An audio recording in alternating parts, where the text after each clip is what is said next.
Hello, my friend. The world of magic, filled with legends and ancient tales, is opening its gates once again. Tonight, in the Gryffindor dormitory by the crackling fireplace, I will share another story with my friends. Join us, for the magic is about to come alive. At the heart of Scotland's misty highlands, nestled behind shifting veils of enchantment and legend, stood a castle unlike any other, Hogwarts School of Witchcraft and Wizardry.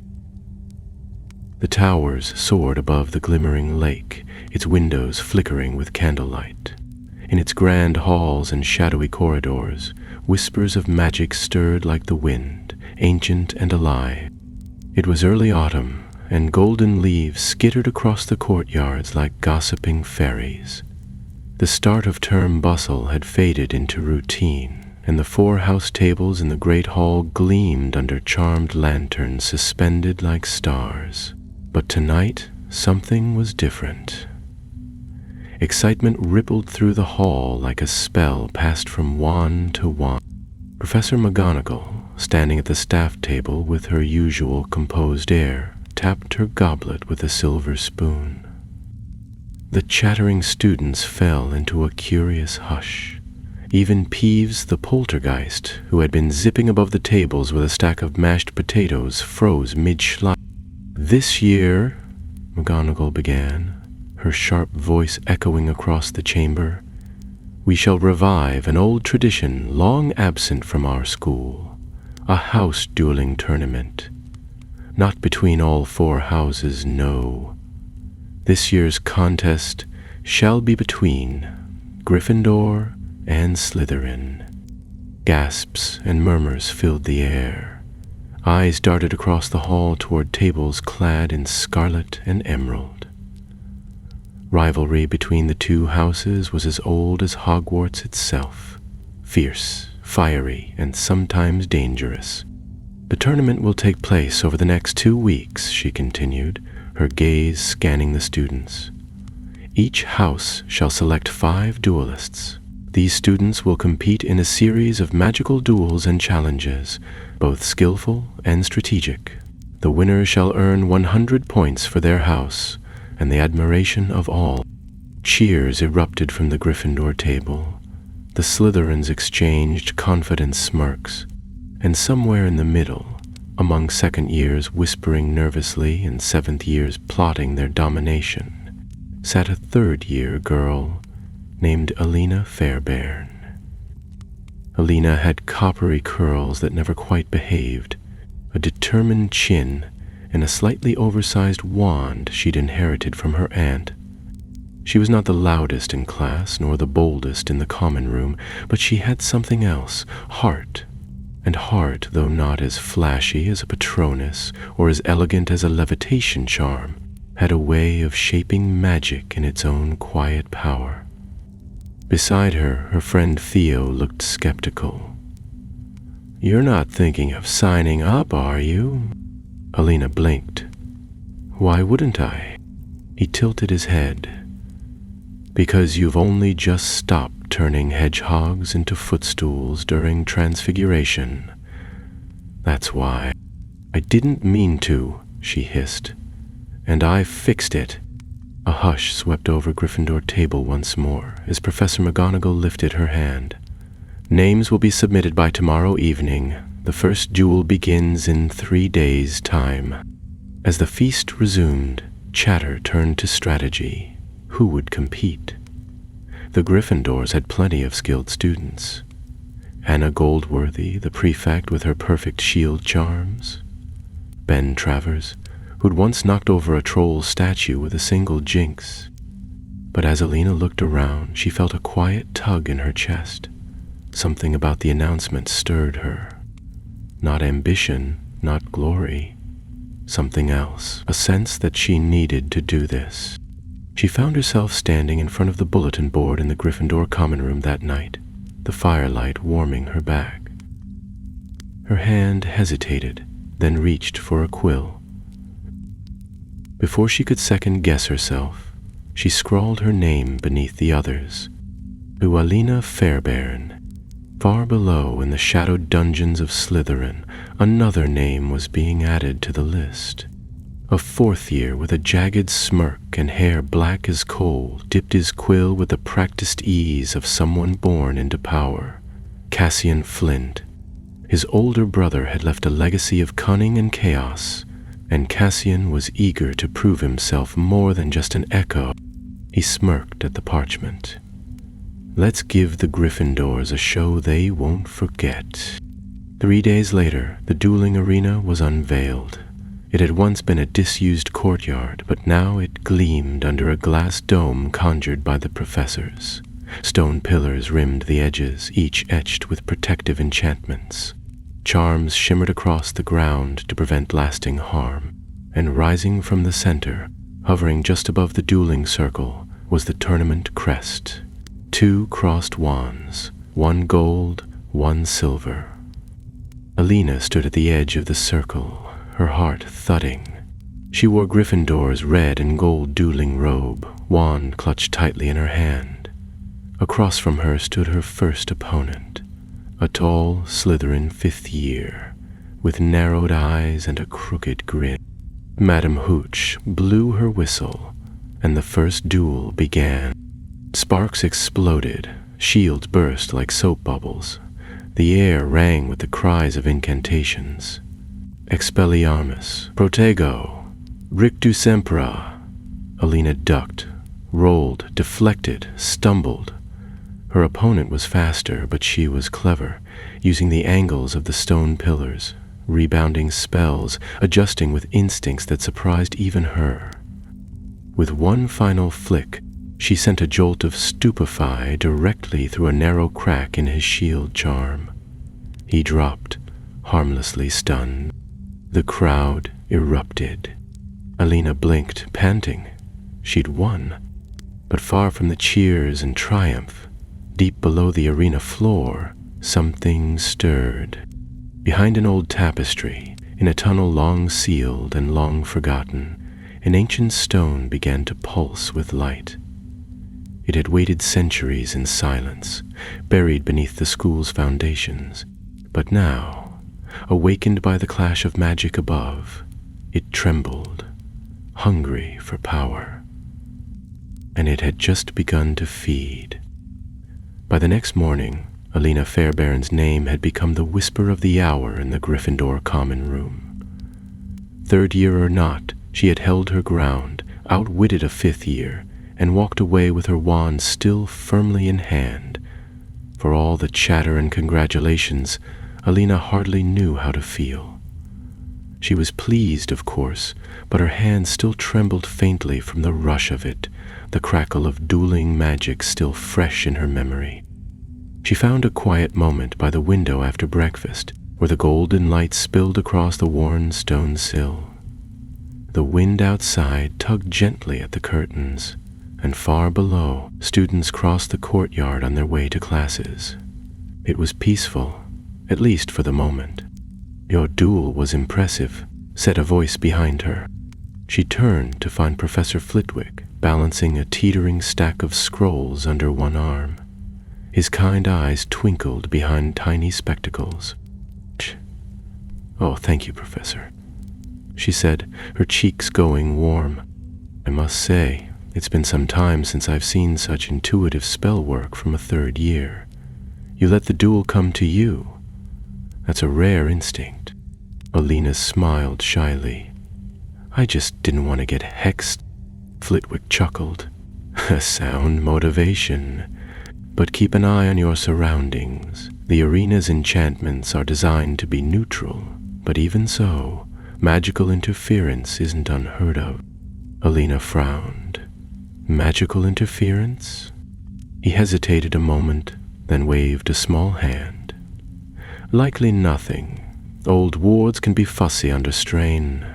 Still, it's always wise to stay alert." As he bustled away, Alina's thoughts snagged on his words. Interference. She remembered a moment during her duel when her shield charm had wobbled oddly, not like usual. At the time, she'd blamed nerves. But now she wasn't so sure. She was not the only one growing suspicious. Far beneath the castle, in the Slytherin common room where the walls shimmered with green light from the black lake beyond, Cassian Flint stood alone before the dueling roster. The parchment hung neatly on the stone wall, its names now inked with enchanted flourishes after each match. He had already bested his first opponent, a bulky Gryffindor with the spellwork of a bludger, but even Cassian had noticed something strange. A ripple of magic had passed through the floor during his duel. He'd felt it in his boots, a shudder that didn't belong to any spell he knew. When he'd glanced up, he'd caught sight of the torches flickering, not as if blown by wind, but as if briefly afraid. That kind of magic didn't come from students. Cassian was no fool. He had grown up in a house where secrets were currency, and his father had always said, "Power doesn't just rest, it waits." He didn't believe in coincidences at Hogwarts, not when the duels had only just begun. By the weekend, the second round of the tournament was underway. The dueling arena had changed, shifting under the influence of transfiguration charms and illusion magic. Now it resembled a forest glade, complete with conjured trees and soft, uneven ground.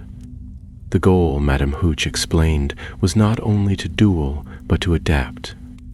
The audience sat on raised platforms behind protective spells, murmuring excitedly as the competitors took their places. Alina's opponent this time was a fourth-year girl from Slytherin named Mira Greengrass.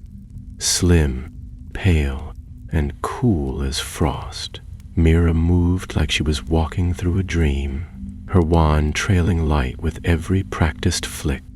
Alina took a steadying breath. The trees around her whispered and shifted, their branches alive with charm-spun movement. The whistle blew. Mira struck first, sending a blast of wind that tore through the underbrush, forcing Alina to roll behind a tree trunk. From cover, she retaliated with a pair of rapid jinxes, aiming not at Mira, but at the branches above her. They cracked and fell in a clatter of enchanted leaves, forcing Mira to leap aside. Bells burst and collided like fireworks in a summer sky. Alina darted, ducked, slid, always moving, always thinking. She remembered Flitwick's advice and kept one eye on her surroundings. It paid off. As Mira summoned a circle of light around herself, a tactic to disorient, Alina used the shadows to her advantage, flanking her and sending a disorienting charm through the dark. Mira's wand flew into the air. The match was over. The cheers were thunderous. Alina felt the pride rise in her chest. But even as she stepped off the dueling ground, something else gnawed at her. Again during the match, there had been that feeling, a shudder in the ground, a strange, almost hungry sensation in the air, the kind of presence that didn't belong in a friendly tournament. Professor McGonagall seemed to sense something too. As the next duel began, she stood at the edge of the arena, her mouth set in a hard line. She spoke quietly with Professor Flitwick, their conversation too low to hear, but their expressions were grave. That night, as rain began to patter softly against the high windows of Gryffindor Tower, Alina sat in bed, wand resting beside her pillow. She stared at the ceiling and tried to name the feeling she had, some mix of pride, suspicion, and unease. Something wasn't right, and she was determined to find out what. Down in the dungeons, Cassian Flint was also thinking. He had slipped away from the common room after the day's final duel and made his way into a little-known tunnel that ran parallel to the castle foundations. He'd learned about it from his older brother, who had once used it to smuggle enchanted goods during his 6th year. Cassian lit his wand, casting Lumos Maxima, and the stone walls glowed with bluish light. The air here was cold, unnaturally so. As he moved deeper, the sensation grew stronger, a pulling, like invisible threads tugging at his skin. He came to a stop before a crumbling archway. The stones were scorched black along the base, as if something had burned from within.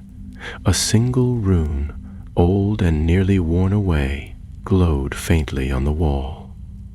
Cassian narrowed his eyes and reached out, brushing the edge of the stone.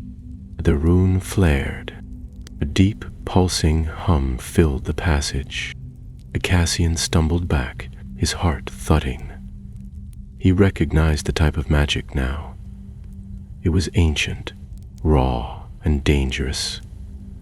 Whatever lay beyond that archway wasn't supposed to be disturbed. But something had disturbed it, and it was waking. He backed away slowly, the light from his wand flickering. He had to tell someone, but who? His housemates wouldn't believe him. The professors might ask how he'd found the tunnel. He needed more information. Above, in the enchanted ceiling of the great hall, storm clouds gathered. The tournament was gaining momentum, but something older and darker was stirring beneath the surface, and soon it would rise. The days passed with the hurried rhythm of the tournament. Every morning brought new duels, fresh faces stepping into the arena's shifting magic, and every evening whispered conversations filled the halls with mounting unease. For Alina, the excitement of her victories was increasingly shadowed by the strange sensations that clung to her like a cold mist, the strange tremors beneath her feet, the flickering lights, and the odd silences that fell over the castle when the matches ended. These things gnawed at her mind more than any spell could. Professor McGonagall's stern gaze bore down on the proceedings, her eyes sharp and watchful. Yet even she seemed troubled, glancing now and then toward the ancient stone pillars of the arena, as if expecting them to shift or crack at any moment. The students whispered that the arena itself might be enchanted beyond the usual protective wards, but no one dared speak openly of it. One evening, as the sun dipped behind the distant hills and the great hall emptied, Alina found herself lingering near the edge of the courtyard. The warm twilight was tinged with an unnatural chill, and the shadows of the towering spires stretched long and thin. She traced her fingers along the cold stone wall and listened closely to the faint hum vibrating beneath the ground. It was as though the castle itself breathed beneath her touch. Alina. The voice was soft but firm, and she turned to see Cassian Flint stepping from the shadows. His expression was less cocky than usual, replaced by a look of cautious concern. For a moment, the long-standing rivalry between Gryffindor and Slytherin seemed to fall away, replaced by something more pressing. "What are you doing here?" Alina asked, her wand half raised in instinct. Cassian shook his head, a small, reluctant smile crossing his lips. "I could ask you the same, but I suppose we both want to figure out what's been happening. Those tremors during the duels, the flickering lights. I've been investigating." Alina lowered her wand, curiosity winning over suspicion. "I thought I was the only one who noticed. There's something beneath the arena, something old and dangerous." Cassian nodded. "I found a hidden tunnel near the dungeons. There's a rune, ancient magic, powerful and unstable. It's feeding on the magic from the duels above. If it keeps growing, it could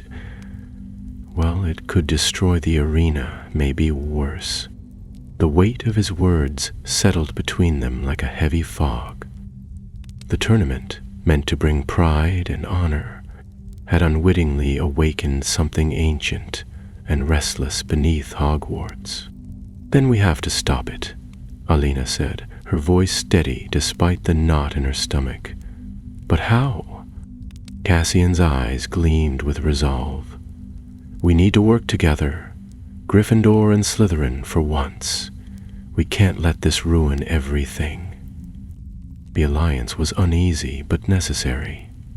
Over the next days, Alina and Cassian met in secret, exchanging what they'd learned and piecing together the puzzle. They studied old library texts, ancient runes, and enchantments, seeking clues that might tame the rogue magic. Meanwhile, the duels continued, the students unaware of the growing threat beneath their feet. The arena itself began to shift in more unsettling ways. The stone pillars occasionally pulsed with eerie light, and sometimes the conjured trees whispered unintelligible words when no one was near. During one duel, a bolt of uncontrolled magic burst from the ground, narrowly missing a competitor and sending the crowd into panic. Professor McGonagall and Flitwick intensified their protective spells, but it was clear that the magic beneath was growing stronger, unpredictable, and hungry. One night, as a thunderstorm rolled over the castle, Alina and Cassian returned to the hidden tunnel. Lightning flickered through the cracks in the stone, illuminating the rune carved deep into the wall. The hum was deafening now, a terrible song of power and unrest.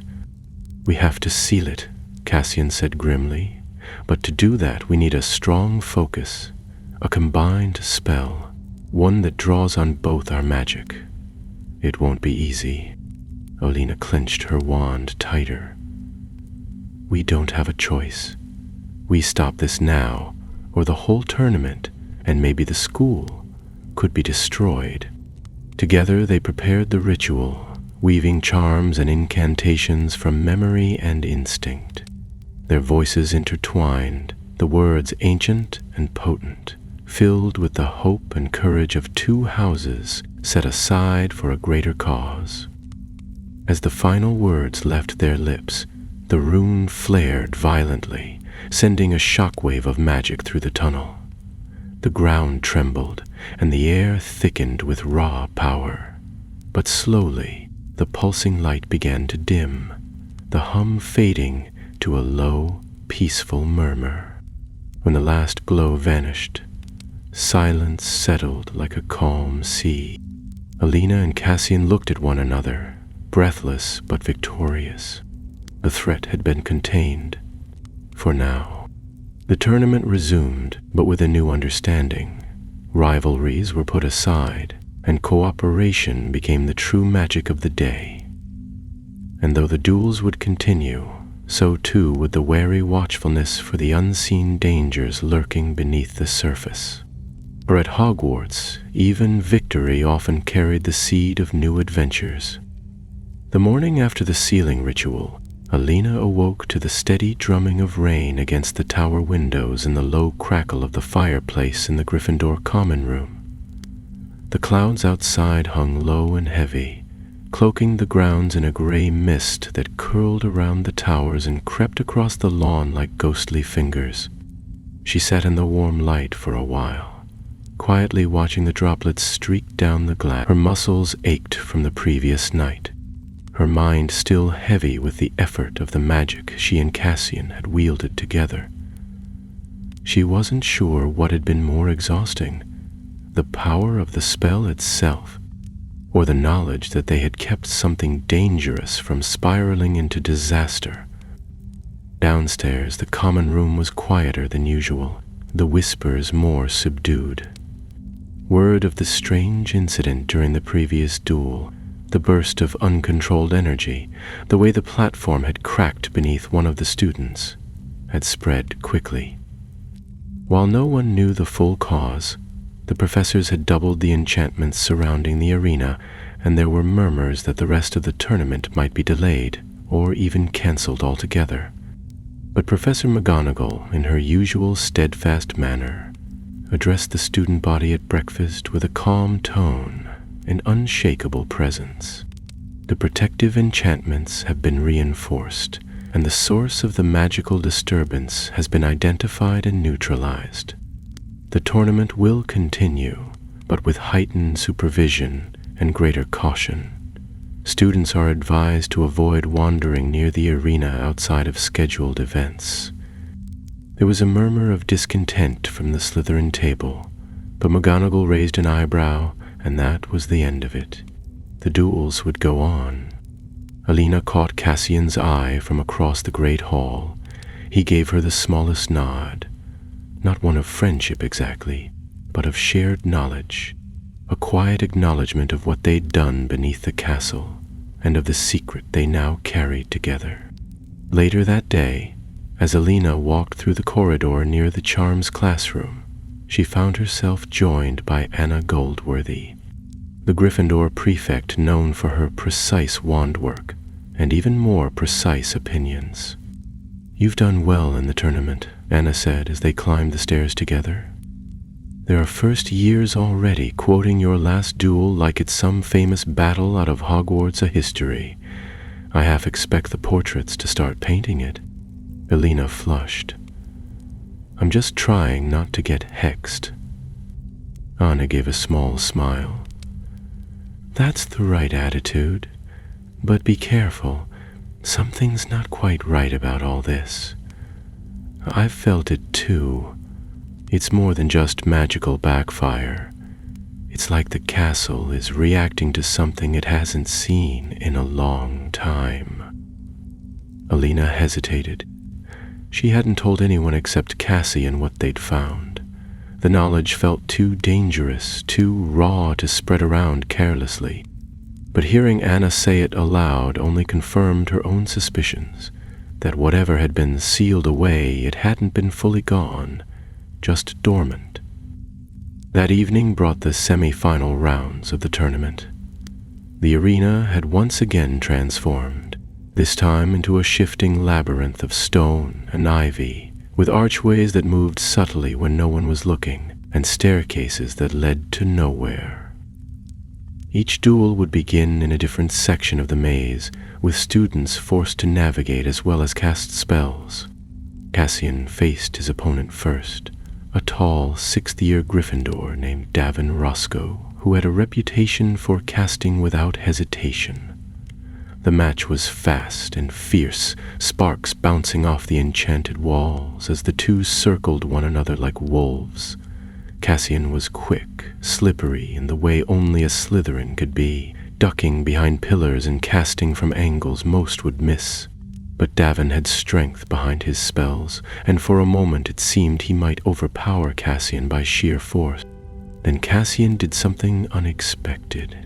He used a charm to collapse part of the ivy wall, sending vines crashing over his opponent's path. As Davin stumbled, momentarily caught, Cassian struck with a quick Expelliarmus, and the wand went flying. The crowd applauded, though not all with enthusiasm. Davin rose, brushing moss from his robes, and gave a curt nod, but there was tension in the air now. Slytherin had claimed a place in the final. Gryffindor still had one chance left. Alina's turn came next. She stood at the entrance to her section of the maze, her wand firm in her hand. Her opponent was Thalia Mulciber, a slender Slytherin fifth year with sharp gray eyes and an even sharper tongue. Alina had seen her duel before. Her movements were like water, smooth and graceful, and her spells had a habit of hitting just where you didn't expect. The whistle blew and the maze began to shift. Alina moved quickly, keeping her wand raised and her back near the walls. The ivy whispered as she passed, the leaves rustling in time with her heartbeat. She turned a corner and came face to face with Thalia, who raised her wand without a word and fired. Alina rolled aside, the spell hitting the wall with a crackling burst. She fired back, a stunning spell that rebounded off a nearby pillar and forced Thalia to dodge. They traded spells in quick succession, ducking behind moving walls, using the terrain to their advantage. Then something strange happened. As Alina stepped onto a narrow stone bridge connecting two sides of the maze, she felt it again. That strange pressure in the air, like a storm building beneath her feet. The bridge trembled, and a surge of magic passed through her legs and into the stone. The ivy recoiled, hissing as though it had been burned. Across from her, Talia paused, eyes narrowing. She had felt it too.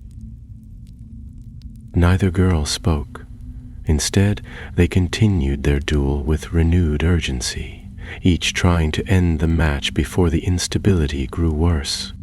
Alina saw her chance as Thalia slipped on a loose stone, her arm dropping slightly in her cast. Alina fired a well-aimed disarming charm, and Thalia's wand flew from her fingers, landing with a clatter against the wall. The match was hers.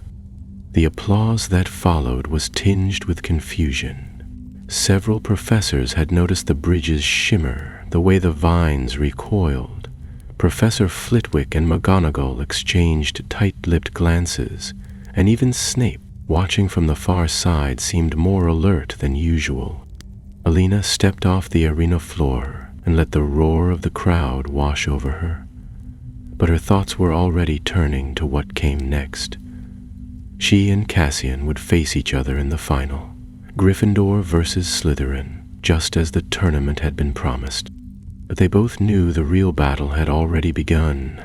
Something was rising beneath Hogwarts. Something old, something buried, and the magic of their duels was feeding it. And this time, the outcome might not be determined by skill or bravery, but by whether two students from rival houses could stand together against what was coming. The air inside the castle grew heavy in the days leading to the final duel.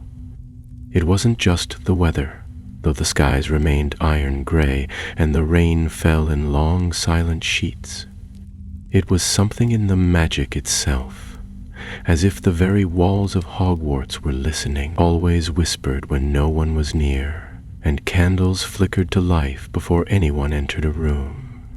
Even the paintings seemed restless, leaning out of their frames to watch students pass, their oil-painted eyes tracking movement with quiet concern. Alina moved through the castle with a strange mixture of pride and unease.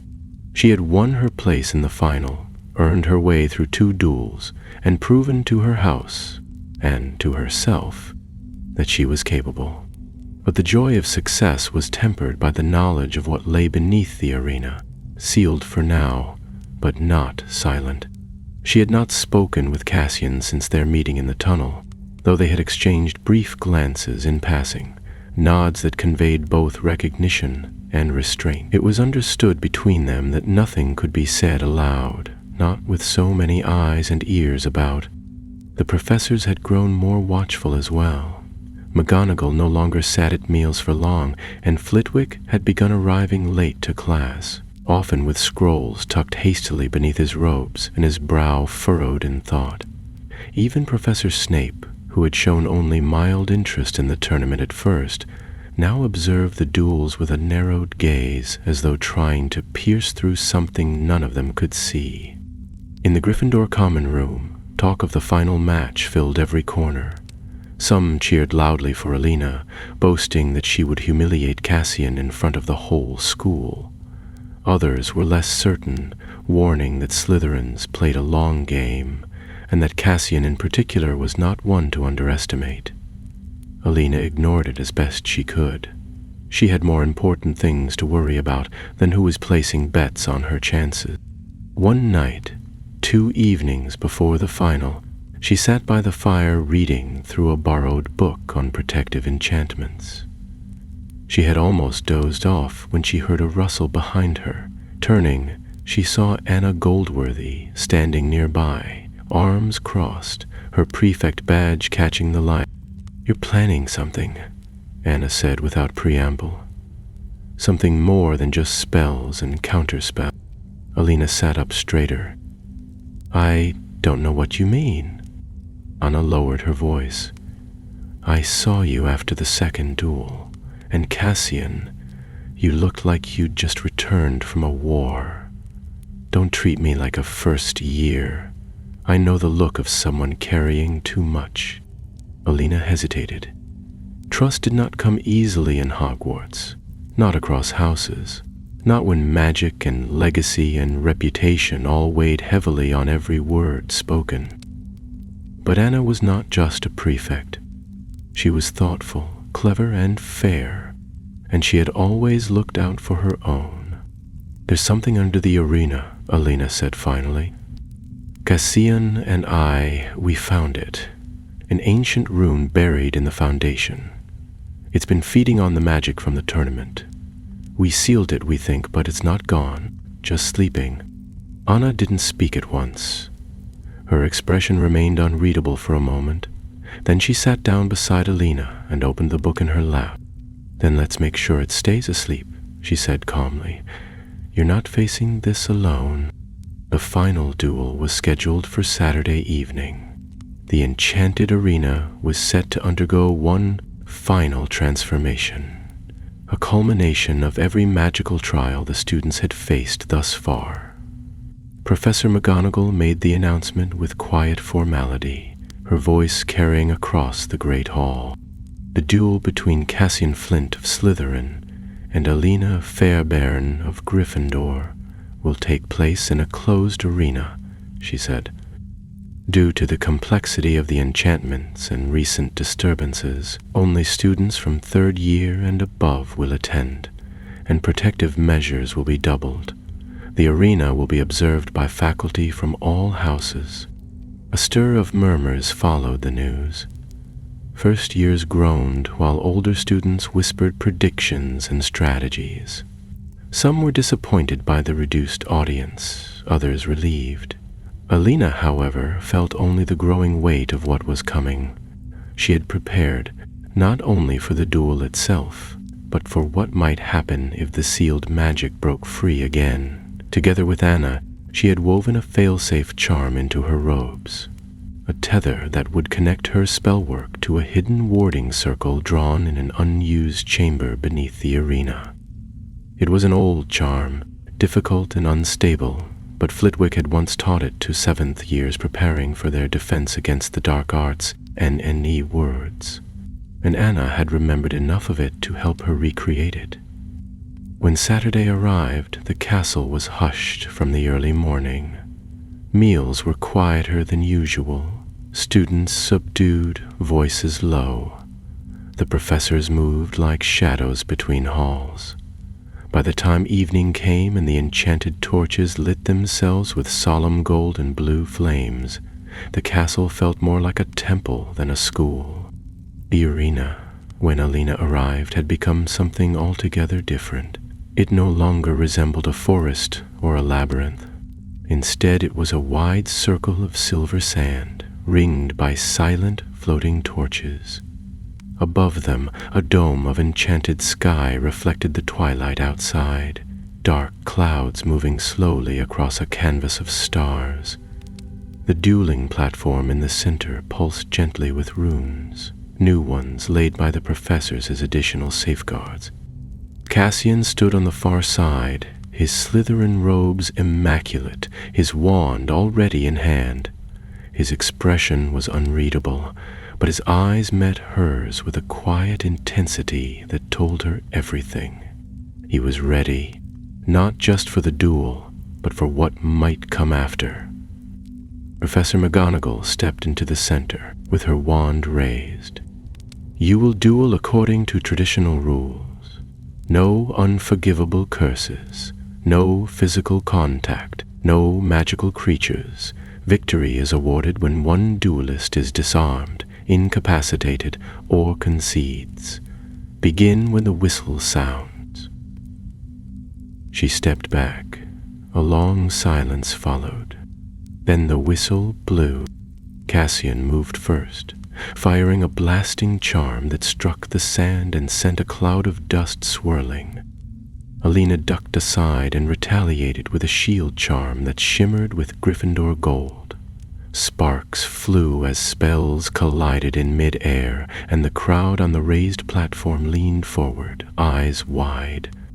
They moved like dancers, quick, fluid, calculated. Every spell was measured, each counterspell precise. Cassian's style was aggressive and cunning, forcing Elena to adapt, to stay light on her feet. But she had prepared for this, trained in secret, practiced spells well beyond her year. As their duel reached its height, A sudden shudder rippled through the sand. The torches flickered. Alina stumbled as a wave of raw magic surged from below. Not hers, not Cassian's. The ground beneath her vibrated, and the runes carved by the professors began to glow brighter, pulsing red instead of blue. Cassian shouted something, inaudible over the rising wind, and suddenly they were no longer just two duelists in a tournament. They were standing at the edge of something ancient and awakening. The rune had returned. The sand beneath their feet rippled like disturbed water, though no wind blew to stir it. Alina staggered back, her wand still raised, as the soft silver glow of the arena transformed into a harsh crimson glare. The air thickened around her, tingling with energy that didn't come from any spell she or Cassian had cast. It was something else, something deeper, older, wrong. Around them, the enchanted torches guttered, flickering violently as though struggling to remain lit. High above, the illusion of the starry sky twisted into a vortex of shadowed clouds, lightning flashing behind them without thunder. Cassian steadied himself, eyes narrowing as the runes on the dueling platform blazed brighter still. He didn't speak, but the message in his gaze was clear. The seal they had cast beneath the arena had fractured. The thing they had feared was happening. Professor McGonagall had risen from her seat, her wand drawn, and beside her, Flitwick and Snape did the same. The crowd of students shifted restlessly in their seats, confused and murmuring. Some began to rise, uncertain whether what they were seeing was part of the duel or something far more dangerous. Then came the sound, a low, resonant hum that seemed to emerge from the stones themselves, vibrating through every surface, through every bone. Alina knew that sound. She had heard it once before, in the tunnel beneath the school, when she and Cassian had discovered the buried rune. This time it was louder, closer, awake. The runes beneath the platform cracked with a visible jolt, lines of fiery light racing outward like veins. A pillar of energy burst from the center of the sand, shooting up into the air and colliding with the ceiling of magic above. The illusion shattered like glass, and for a moment the stormy Scottish sky was visible through the dome, stars blinking behind dark clouds. The magical barrier that had shielded the arena flickered and broke. The dueling platform split with a great noise, the sand pouring into a widening crevice in the ground.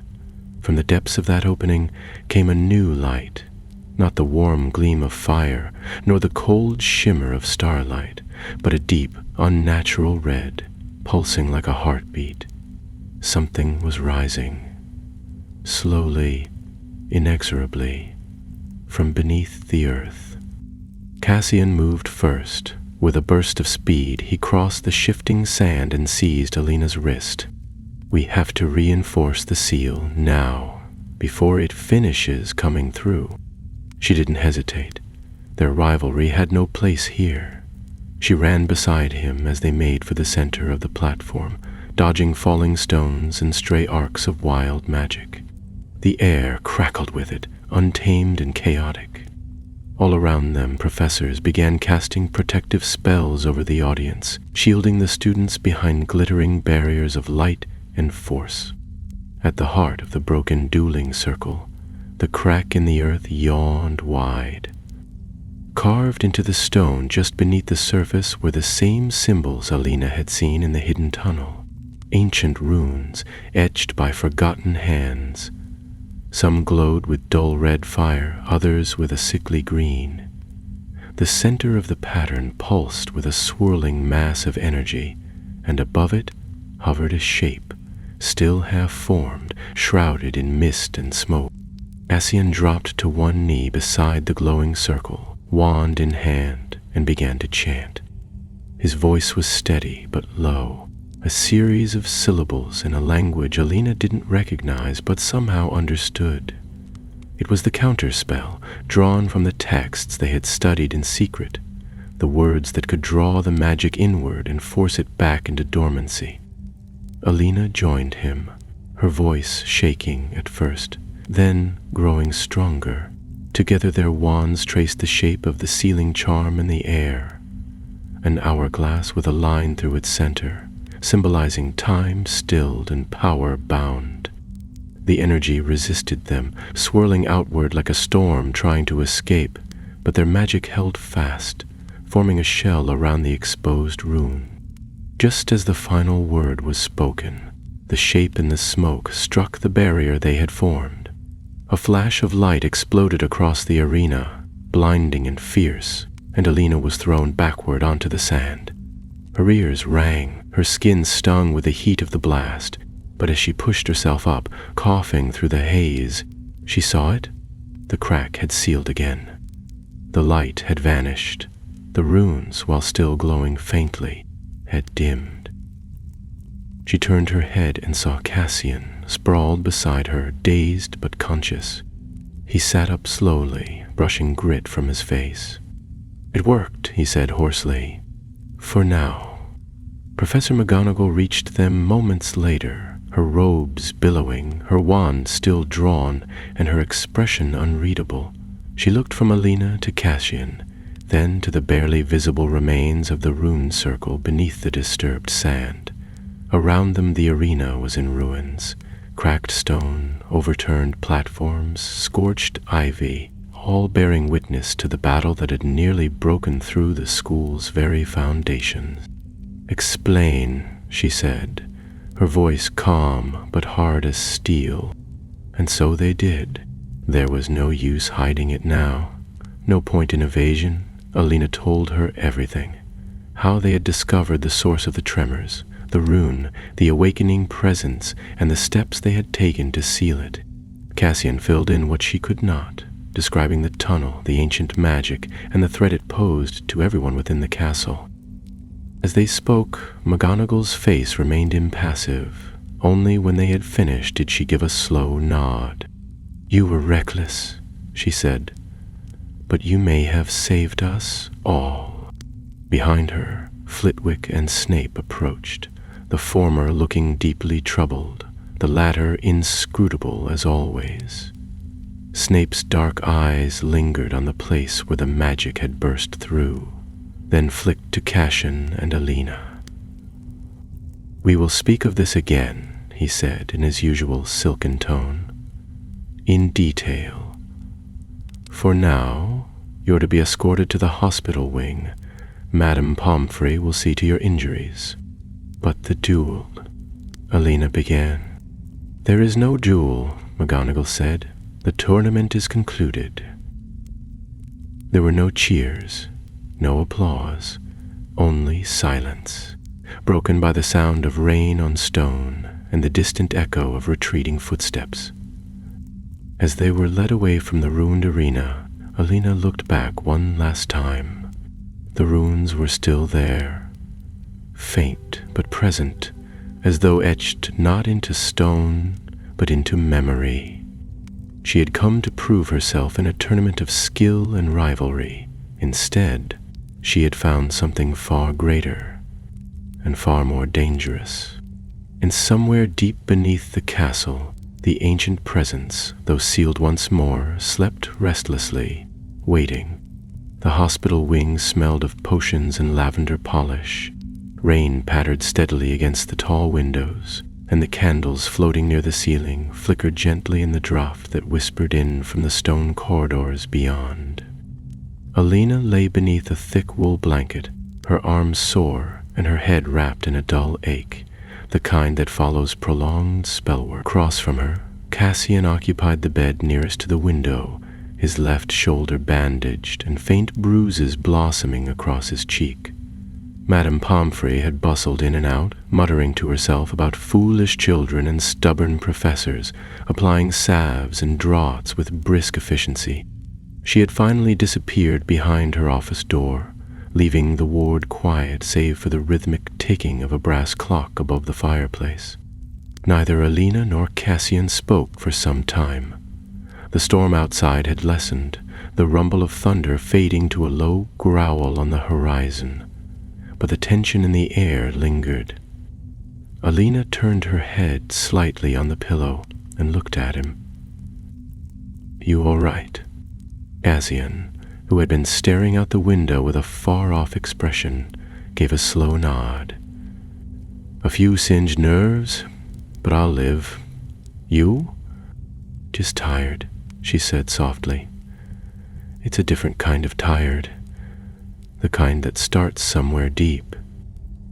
He gave a short laugh, dry but not unkind. "That's magic for you, especially the ancient sort, never plays fair." They fell into silence again, though this time it was less strained. A kind of truce hung between them, not forged by words or formal apologies, but by shared experience.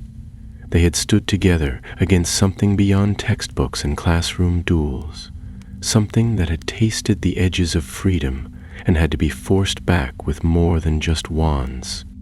Before long, the creaking of the ward's doors signaled the arrival of Professors McGonagall and Flitwick. They entered together, their robes still damp from the storm, though protected by drying charms. Flitwick carried a thick bundle of parchments under one arm, while McGonagall's eyes went first to Alina, then to Cassian, before she spoke. "We've finished our examination of the arena," she said without preamble. "The runes beneath the platform have been stabilized, but the origin of the magic is older than even the founder's enchantments. Possibly something buried during the castle's earliest construction." Flitwick stepped forward and laid the parchments carefully on the edge of Alina's bed. "These were taken from the restricted section," he explained. "With permission from the headmistress, of course. They speak of a warding ritual cast before Hogwarts was fully built. It was designed to bind elemental magic, raw, untamed forces, to keep them from disrupting the school's foundation." "So it wasn't just a rogue enchantment," Cassian said, frowning slightly. "It was something that was meant to be kept hidden?" "Indeed," Flitwick said gravely. "Your tournament awakened it. Repeated duels, constant use of powerful magic in the same location, created a concentration of energy strong enough to stir the old seal. In truth, it should never have been used for such events." Alina stared down at the parchment nearest her hand. The ink was faded, written in an archaic script, but the symbols were familiar now, runes like those etched beneath the sand. She traced them absently with her fingertip. "We didn't mean to start anything," she said quietly. "No," McGonagall agreed. "But you acted wisely when the danger became clear. More than wisely, bravely too. And perhaps more importantly, you acted together." Cassian sat up straighter. "What will happen to the tournament?" "It will not be held again, not in that form," McGonagall replied. "Not until we can guarantee the wards are entirely restored and the foundations examined properly. The safety of the students must always come first." Alina nodded, though part of her felt the loss keenly. Despite everything, she had enjoyed the challenge, the proving of herself not through grades or praise, but in motion, in action. It was strange to feel pride and regret all tangled together. McGonagall, however, wasn't finished. She looked at the two of them, and though her voice was as crisp as ever, there was something warmer beneath it. "You've both demonstrated qualities that speak well beyond your years.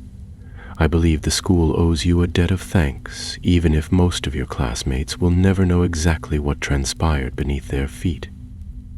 That said, your actions were also reckless, and your decision to pursue this without informing any member of staff placed you and others in serious danger." Cassian gave a wry smile. "I expected that part. You'll each serve a week's worth of detention," she continued, assisting Madame Pince in restoring damaged texts in the library. "I'm sure she'll be delighted to have the help." Alina winced. "The library?" "Yes," McGonagall said, turning toward the door. "And I suggest you both rest tonight. You've more than earned it." Once they had gone, Alina let out a long breath and turned again toward Cassian. "We survived ancient magic, runes, and a magical collapse, only to be sentenced to shelving books," and Cassian smirked. "Could have been worse. We might have been assigned to Hagrid's flobber-worm pen." The laughter came easily then, quiet, tired, but real. And though neither of them said it aloud, they both knew that whatever enmity had once existed between them, Gryffindor and Slytherin, ambition and heart, had changed. The next morning dawned bright and clear. The storm washed away, and the lake glistening in the sunlight. News of the tournament's sudden end had spread quickly, and theories about what had happened abounded. Some believed the platform had been cursed. Others whispered about a secret duel between the professors themselves. But Alina and Cassian walked through the halls without revealing anything more than what had already been said. Their names were mentioned with awe and curiosity, though the truth remained hidden beneath layers of stone and silence. The dueling banners were taken down. The arena was closed for repairs. Life at Hogwarts returned slowly to its usual rhythm. Classes, house rivalries, Quidditch matches, and the endless noise of moving staircases and enchanted portraits. But for Alina, things had changed. She had faced danger and chosen to act. She had seen that courage was not loud or perfect, but often quiet, determined, and unexpected. And though her name would not go down in Hogwarts official histories for this, she knew she had left a mark. And somewhere deep below the castle, in a place where ancient runes still slept beneath layers of enchanted stone, the pulse of that forgotten magic slowed once more into silence. For now, the dust of the tournament had long since settled, and the chill of October crept steadily into the stone bones of the castle. Leaves turned to copper and gold, and the great oak trees on the edge of the forbidden forest rustled with the first whispers of approaching winter. The usual bustle returned to the halls. Quills scratching in classrooms, cauldrons bubbling with curious fumes, and ghosts gliding silently past gossiping students. Yet, for Alina Fairbairn and Cassian Flint, life did not resume precisely as it had before. The detentions in the library were long and tedious. Madame Pince, vigilant and ever suspicious, watched their every movement as if expecting one of them to abscond with a volume of Curses Most Foul, or spill ink across a rare first edition. Alina spent hour after hour mending cracked bindings and reapplying charm protections to ancient scrolls that crumbled at the corners. Her tenor was good, and she had even mastered the craft they had used. They were the only words that had worked, and the charms that had had an ancient core. Cassian, to his credit, did not complain, though he muttered under his breath when asked to reorganize an entire section on transmutative theory by the obscure numbering system that Madame Pince claimed was more precise than any index ever published. Despite the dreariness of the task, the two worked in quiet harmony. They spoke little while in the library, out of respect for the prickly librarian and the hush that clung to those vaulted shelves like mist. But outside those walls, their conversations deepened. They met sometimes on the astronomy tower late at night when the stars were bright and the wind was sharp. They spoke of magic and legacy, of the strange force they had faced and what it might have meant. Cassian, it turned out, had grown up with tales of dark magic hidden beneath castles, of ancient relics sealed away by long-dead ancestors. His family, though rarely open with truth, had always hinted that old power lingered in the corners of the wizarding world, just waiting to be disturbed. Alina, on her part, had always believed that magic had a will of its own, quiet and unpredictable. What she had witnessed during the tournament had confirmed this belief more than any lesson or textbook ever could. One evening, as the two walked back from the tower, their cloaks drawn tight against the wind. Cassian glanced sideways at her. We never asked what it was, he said. That thing beneath the arena. We sealed it, but we still don't understand what it really was. Alina nodded, frowning slightly. I've been wondering the same. Professor Flitwick said it was elemental magic, raw and ancient, but that's a broad answer. It felt older, like something alive. Exactly, Cassian said. It didn't just react to spells, it fed on them. It was growing stronger every time someone cast magic above it. That's not just a reservoir of energy, that's intention. They reached the stairwell that led down toward the library corridor. Alina paused at the top step, her hand resting on the banister, the torchlight flickering against her face. I think it's connected to Hogwarts itself, she said at last. The founders built this place to contain all kinds of magic, dark, wild, forbidden. Maybe this was one of those early experiments, something they couldn't control, so they buried it. Cassian didn't answer at once. He looked up at the high, arched ceiling, the stone marked by centuries of footsteps and enchantments. Then it might not be the only thing they buried. After that, the days passed more swiftly. Halloween neared, and the castle shimmered with floating pumpkins, fluttering bats, and flickering jack-o'-lanterns. Hagrid carved a monstrous gourd the size of a cartwheel and placed it by the entrance to the great hall, where it roared at passing students if they walked too close. Peeves, delighted by the festivities, spent most of his time dropping apples on students' heads from the chandelier. Professor McGonagall returned to her usual stern manner, but there was a watchfulness in her eyes whenever she looked at Alina or Cassian, as if she knew the chapter wasn't quite finished. The dueling arena was closed off entirely, its entrance marked with protective charms and warning plaques. There was talk among the older students that the professors were using it to test new enchantments or rebuild the enchantment grid that ran beneath the school ground. No one suspected the truth. On the evening of the Halloween feast, the great hall glowed with hundreds of candles suspended above the tables. The enchanted ceiling showed a full moon rising over swirling clouds, and the tables were piled high with golden pies, roasted pumpkins, toffee apples, and sweets that sparked like tiny fireworks. Laughter and music filled the air, and for a while the school was wrapped in warmth and wonder.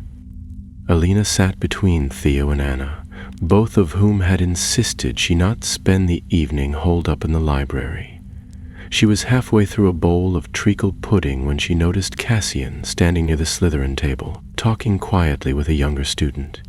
He glanced up at her across the room and gave a small nod before turning away. Theo leaned closer, spoon in hand.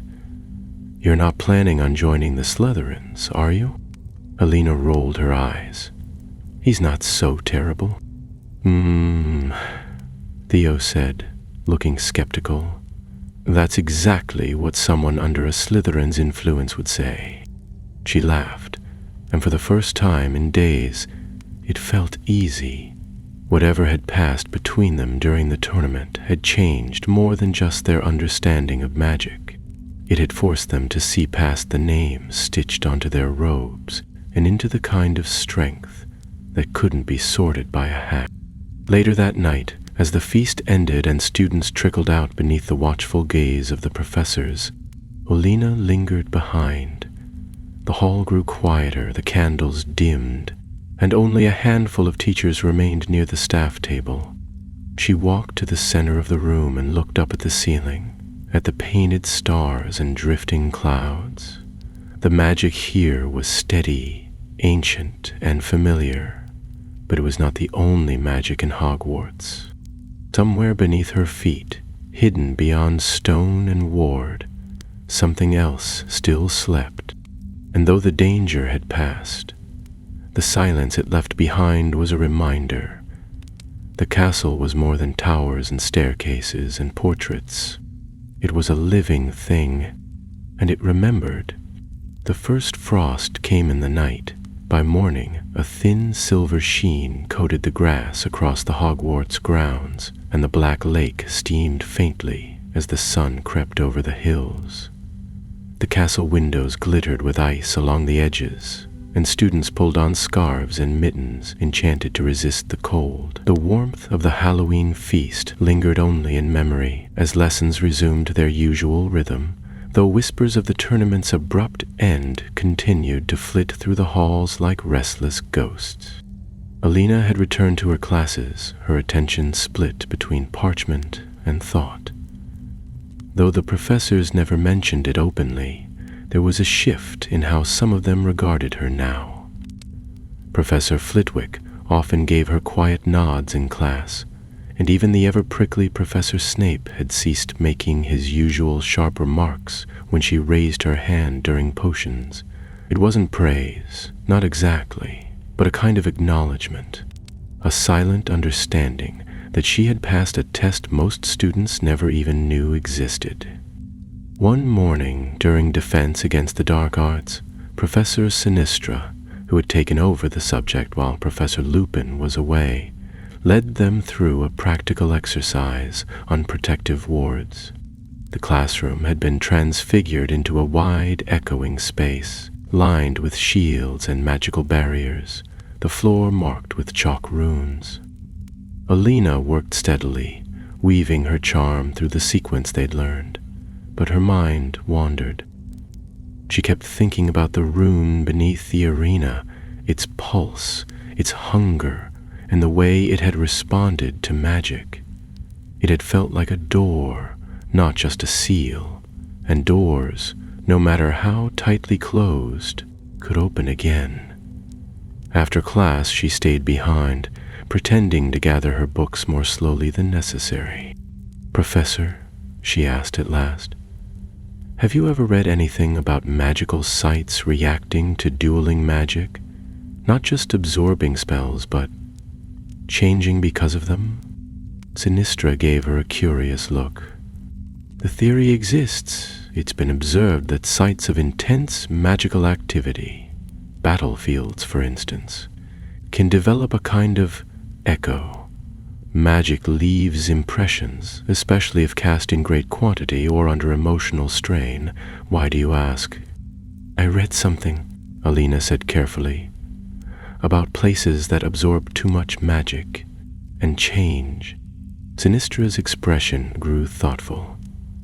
"It's rare and dangerous, but not impossible." The conversation stayed with her for days. That evening, she found Cassian waiting near the base of the Ravenclaw Tower staircase, his arms crossed and his face pale in the fading light. He looked up when she approached, his voice low. "We need to go back." Alina didn't ask where. She already knew. Together, under the cover of evening and an invisibility charm Cassian had quietly borrowed from an older student, they made their way to the blocked entrance of the arena. It had been sealed by a thick iron gate covered in protective wards, but Cassian had found another way, through the same disused tunnel near the Slytherin dungeons that had first led him to the buried rune. They slipped down, deeper into the earth, the air growing colder and the walls damp with centuries-old condensation. Their footsteps echoed softly as they moved in silence, lit only by the faint glow of Alina's wand. When they reached the chamber, the seal was still in place, but it had changed. The runes that had once glowed faintly with restrained power now pulsed again, subtly but unmistakably. The light was dimmer, a deeper red than before, but alive. Cassian knelt beside one of the stones, brushing away a layer of dust. His voice was tense. "This wasn't supposed to happen. We sealed it." Alina nodded slowly, her brow furrowed as she examined the markings. They had shifted slightly, the The symbols stretched like wax that had melted and solidified again in a new shape. They didn't pulse to the rhythm of footsteps or sound, but to something deeper, an internal beat, like a heart. I think the seal is holding, she said carefully. But it's being strained, maybe by something else. Cassian stood, his expression grim. Or maybe it's not a seal at all. Maybe it's a link. The thought chilled her. What if the magic wasn't just trapped beneath the school, but connected to it, part of it? That would mean the duel hadn't weakened a lock. It had triggered a conversation, one that hadn't ended. They stayed only long enough to record what they saw, then returned to the surface before curfew, slipping back into the castle unnoticed. But that night, Alina lay awake long after the torches in the hallway had gone out, staring at the ceiling of the dormitory, listening to the soft, steady breathing of the other girls around her. The castle groaned faintly in the distance, the sound of old stone shifting under its own weight. She couldn't shake the feeling that something had changed, subtly but irrevocably. The tournament had stirred more than rivalry. It had reached down through layers of enchantment and memory, and whatever ancient force had been buried beneath the school had felt it. It might have been bound again, lulled into stillness by her and Cassian's spellwork, but it had tasted magic. And magic, once tasted, rarely stayed silent forever. The days grew shorter, and the air took on a sharper bite. Frost etched delicate patterns across the castle windows each morning, and the fireplaces roared with cheerful crackling in every common room and corridor. Hogwarts had settled into its winter rhythm, and though most students spent their days immersed in schoolwork and talk of upcoming Hogsmeade weekends, Alina felt the weight of unspoken knowledge pressing in on her more and more with each passing day. The rune chamber haunted her thoughts. Since their secret return, neither she nor Cassian had spoken openly of what they'd seen, not even to each other. But their silences were no longer awkward. They were heavy with shared understanding, each of them watching the castle with an extra sense, waiting for the next sign. It was Cassian who finally broke the quiet. They met again at the edge of the lake, where the water lay still as glass beneath the twilight sky. Cassian had his hands buried deep in the pockets of his cloak, and his hair was tousled by the wind blowing off the water. He didn't look up at first, but when he did, Alina saw something different in his eyes, an unease she hadn't seen even during the tournament. "It's growing," he said quietly. "I felt it again last night, that same pull beneath the floor. Not strong, but there." Alina nodded, her hands tightening on the edge of her scarf. "I felt it too, during charms, just as I was casting a lumos. My wand flickered, just for a moment, and the walls, I thought I saw them shimmer." He looked out over the lake, his jaw clenched. "It's not dormant anymore. We didn't stop it. We just paused it." They stood in silence, watching as the last of the sun dipped below the trees. The light shifted across the towers of the castle, and in the highest windows, torchlight began to glow. "What if it's not trying to break free?" Alina asked at last. "What if it's waking slowly, learning from us? All that magic we cast above it, duels, enchantments, even the sealing spell, it could have changed something." Cassian gave a grim smile. "That sounds like something Binns would deny outright. Binns doesn't notice when half the class falls asleep. I doubt he'd notice if the walls were breathing." They left the lakeside not long after and returned to their common rooms, but the conversation stayed with them, as did the feeling that time was running short. That night, Elena pulled an old book from her bedside drawer, one she had borrowed and forgotten to return. Hogwarts, Hidden Histories and Suppressed Legends. She flipped through its fragile pages until she found the chapter on the castle's earliest foundations. Much of it was vague, speculation without confirmation, but a passage near the end caught her eye. It is whispered among some that before the four founders agreed on their vision of a school, there were disagreements over how to contain the raw magic drawn from the land itself. Salazar Slytherin, ever cautious, believed certain forces should not be harnessed at all. Rowena Ravenclaw, however, wished to bind that power with knowledge, to study and protect it. They compromised, and it is said that the very foundations of the castle were built atop something older, something buried and enchanted, its true nature forgotten over the centuries. She read the lines twice, then again, heart thudding. She thought of the seal, of the shifting runes, of the way the magic had not resisted so much as watched. At breakfast the next morning, she found Anna Goldworthy waiting beside the pumpkin juice, already pouring herself a cup. Alina took a deep breath. "Do you still want to help?" she asked. Anna glanced at her, eyes narrowing slightly. "You mean with the thing you haven't told me anything about since Halloween?" Alina hesitated, then nodded. "Yes." Anna handed her the cup. "Meet me in the library after dinner.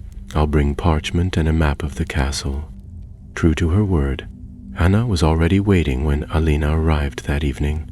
She had taken a table in the far corner, away from Madame Pince's desk, and spread across it were half a dozen books, a roll of enchanted parchment that updated itself with changes in the castle layout, and a long, narrow sheet covered in notes written in Anna's small, tidy hand. Cassian arrived soon after, drawn silently to the table like a moth to candlelight. He gave Anna a curt nod, which she returned with mild suspicion, but nothing more.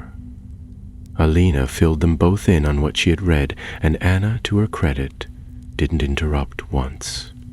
When Alina finished, Anna sat back in her chair and tapped the end of her quill thoughtfully against the map.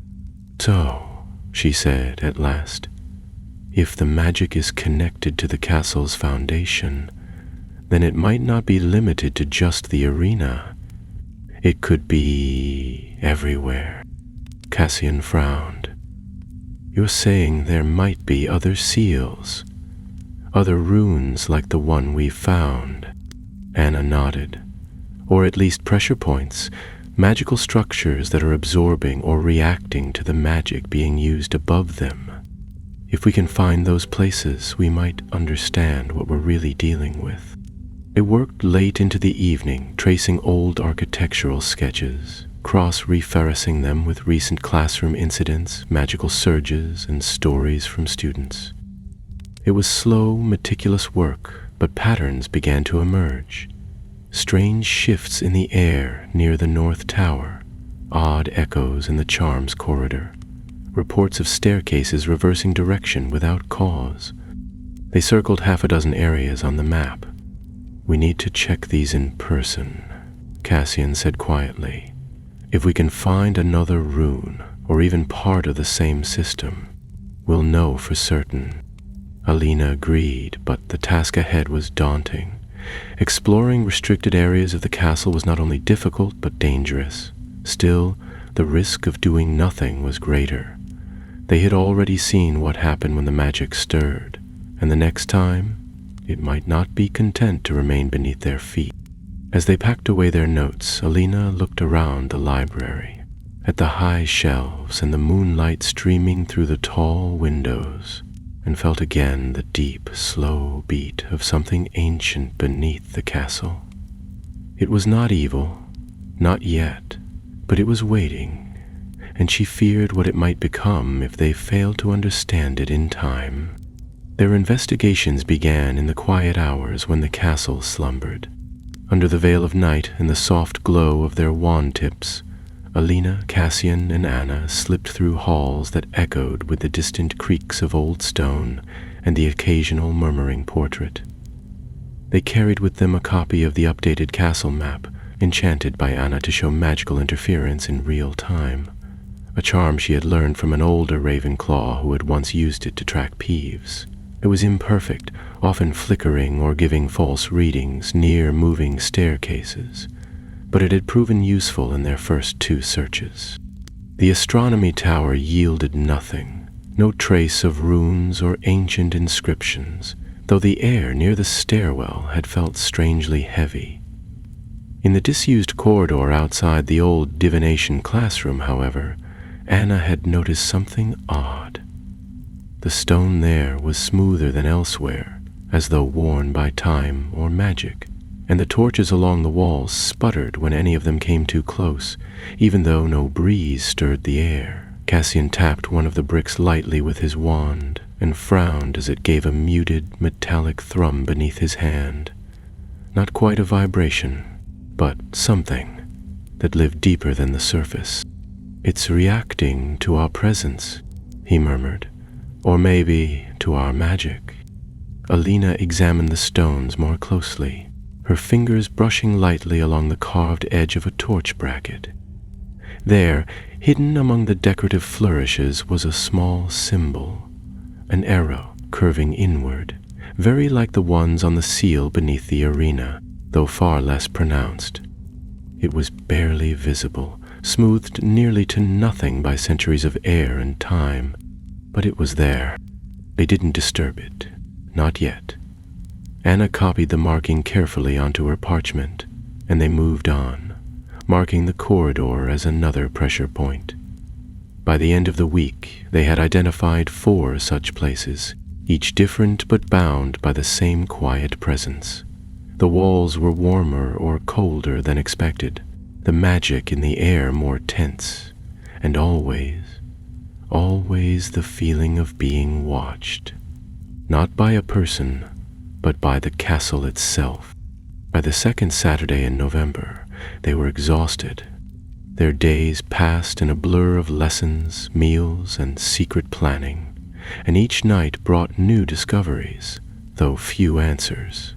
It was during one such night, as the 3 of them huddled near the old bell tower's foundation, that something changed. Cassian had gone ahead to examine a portion of the wall that bore faint traces of scarring, likely from an ancient enchantment long since faded, when a sudden rush of air swept down the corridor.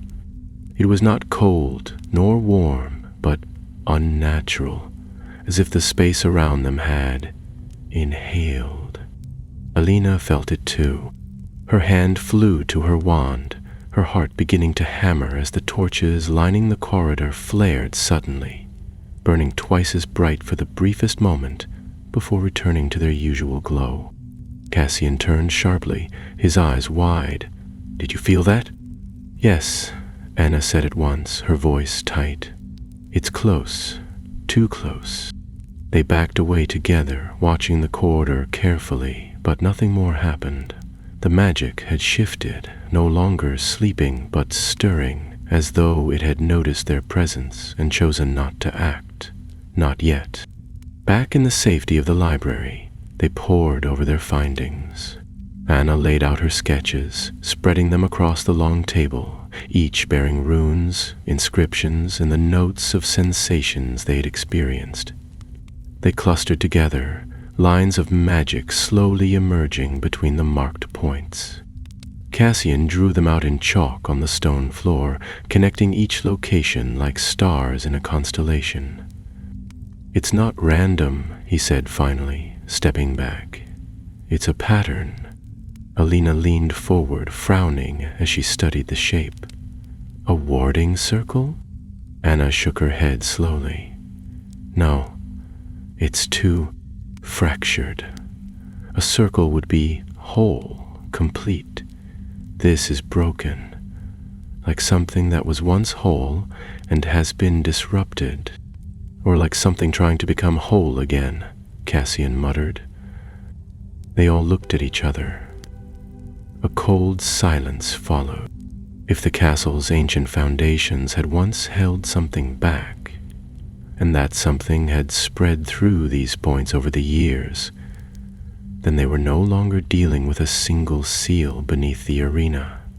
They were dealing with a network of them, woven throughout Hogwarts itself, each one weakening under the pressure of years and magic and the sheer force of time. Cassian stood slowly, brushing chalk from his hands. If this keeps spreading, if those points begin to connect again, then it won't just be another tremor. It could be the whole system waking. And no one would even see it coming, Anna added. Not until it was too late. They knew then what they had to do. They could no longer simply observe and map. They needed to intervene, to find a way to reinforce the seals before the magic that slept beneath the castle stirred fully into consciousness. The books they needed were restricted, of course, ancient volumes on magical bindings and foundation spells, but with Anna's prefect access and Cassian's uncanny ability to charm information from unwitting professors, they soon assembled a growing list of texts. One of them, the Architect's Grimoire, proved the most promising. It described spells used in the founding of wizarding strongholds, enchantments cast to bind unstable energies and shield schools of magic from the raw chaos of ancient ley lines. It was dry reading, full of long incantations and diagrams written in archaic runes, but Alina devoured every word. She found a passage near the middle that made her heart skip. Where magic stirs and cannot be destroyed, it must be balanced. Bound not in conflict, but in concord. The seal must be formed not of singular will, but of joined intent. Strength in harmony, not opposition. She read it aloud, and when she looked up, Cassian was already nodding. "It's like the seal we cast during the duel," he said. "It worked because we did it together. Gryffindor and Slytherin, magic combined, not clashing." Anna pursed her lips. "Then we'll need more. More houses, more people. We can't rebuild a fractured seal unless we bring all 4 points together." It was risky. Involving others meant spreading knowledge of the very thing they had tried to keep hidden. But it also meant they had a chance to truly hold the magic back, to restore what had been broken centuries ago. And so they began to plan. Not for a duel, not for another secret search, but for a ritual. One that would bind the 4 houses of Hogwarts together once more, in magic not of rivalry, but unity. The time for secrets was ending. The plan took shape slowly, like a charm weaving itself from threads of thought, fear, and hope. In the hidden corners of the library, behind draped curtains in unused classrooms, and deep within the ancient alcoves that few students remembered, Alina, Cassian, and Anna prepared. They pored over diagrams of magical architecture and read aloud the incantations that once echoed through the halls when the founders themselves walked the stone paths of Hogwarts. They cross-referenced the shifting lines of the ley web beneath the school and traced the old symbols etched into the very bones of the castle. It became clear that the ritual they intended to cast could not be done in secret forever. It would need more than stealth. It would need trust. They approached Gareth Thistlewick of Hufflepuff first, a 5th year with a calm voice and a natural gift for warding charms. Gareth had been Alina's partner in herbology during her first year, and had always spoken with a kind of gentle wisdom that made others listen. When they told him the truth, at least as much as they could safely share, he grew quiet, not doubtful but thoughtful, as though weighing the very ground beneath his feet. "If the castle's foundations are tied to magic that old," he said at last, "then it's not a Gryffindor problem or a Slytherin problem. It's a Hogwarts problem. And we're all part of that." He agreed to help without hesitation. Their 4th was Elspeth Wren of Ravenclaw, a tall, sharp-eyed girl with a precise wand hand and a mind like a spinning clock. Convincing her proved more difficult, not because she disbelieved them, but because she demanded details. She sat with her arms crossed as Alina laid out the maps and sketches, interrupting only to ask questions so exacting that even Anna occasionally faltered. When they had finished, Elspeth sat back in silence, her quill tapping against her knee. Then she leaned forward and began suggesting improvements to the ritual's structure. "If you want balance," she said, "we'll need elemental anchoring, one symbol for each house tied to its historic strength. Gryffindor's flame, Slytherin's water, Ravenclaw's air, Hufflepuff's earth, and the ritual site must be central. The 4 lines must converge at a natural magical node." They found it 3 days later. Beneath the very heart of the castle, down a stairwell that no longer appeared on modern maps, was a forgotten chamber shaped like a perfect square. The walls were bare save for 4 carved emblems: lion, serpent, eagle, badger, weathered by time but unmistakable. At the center of the stone floor, a single rune had been etched, so faint it could only be seen when illuminated by wand light at a certain angle. The air within that chamber was not cold but still, not lifeless but waiting. They set to work immediately. Each house representative took a quadrant of the room and began preparing their enchantment. Gareth shaped the lines of earth magic along the floor, using grounding runes inscribed in thick strokes of iron and rich chalk. Elspeth layered precise circles of wind and intellect, using measured incantations to attune the chamber to the movement of thought. Cassian inscribed sweeping arcs of water and serpentine curves, his voice low and constant as he bound each syllable with intention. And Alana, standing beneath the lion's carving, worked flame into light.